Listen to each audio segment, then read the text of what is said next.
Well, the group started almost 17 or 18 years ago with a few of us getting together and talking about what it would be like if we committed to 20 years together. We're getting of the age where things were starting to fall apart in some people's lives, and maybe the way to hold things together would have more men around you and men praying for you, holding you up, knowing what's really going on. I got a phone call that said, we got 10 guys we want to put together for 20 years.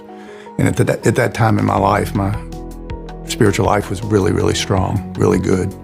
Knew who I was, knew where I was going. I was a seeker at that time in the religious vernacular, that I wanted something, I needed men, I knew it. And I was struggling with secrets in my life at that time. It's real talk in this group, real problems. There's not that religious spirit of everyone here has all the right answers and everyone has this expectation that you got to meet a certain standard, and if you don't meet that standard, there's a certain amount of judgment or criticism. No, it's like, let's just be real. I hate the question, what's God doing in your life, or what are you doing? And you don't want to go down there and say, well, I castrated 6 bulls last week. Does that count for anything?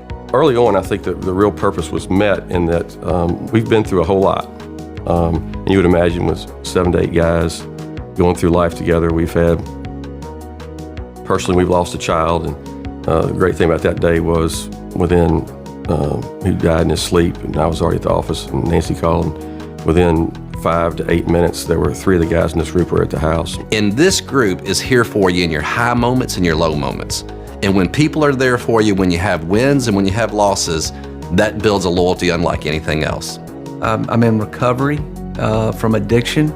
I have had a very successful asset management company, managed a lot of money, very successful in the world since. And I finally, I hit my bottom, and with my wife in tears, the first person I called was Nick, and got that secret out. As a man, I wanted to grow up, and at the end of my life, my tombstone and epitaph say he was a great father, he was a great boss, he was a great Christian, he was a great husband.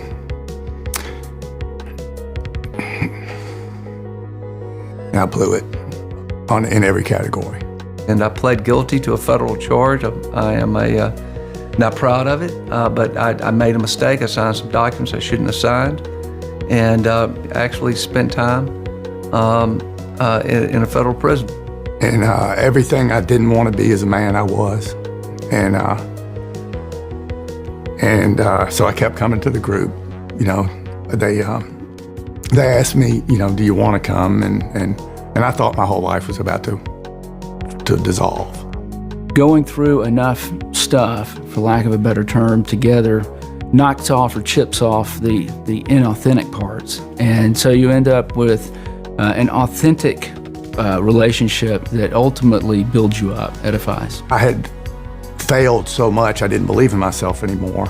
And so to have the freedom to fail made me want to succeed. I've had my butt kicked by these guys publicly in a group setting.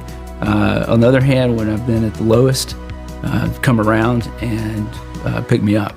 You really have these kind of relationships and this kind of structure for the benefit of the crises of life.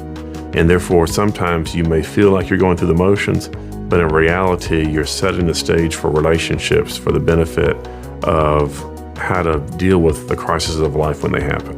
We've all made mistakes, we've struggled, but we've all been here together. And that band of brothers kind of concept has been with us since the get-go. The camaraderie, the goofing off, the abusing each other, the sarcasm that I needed, but I wouldn't get it on my own. They reached out to me and sort of brought it out of me. And the sign of affection and love is that, we just rib you, and they're constantly aggravating one another and just joking with one another and, all kind of things like that. So humor is a constant. It's fun, because if it stops being fun and it becomes a duty, I have enough duty in my life.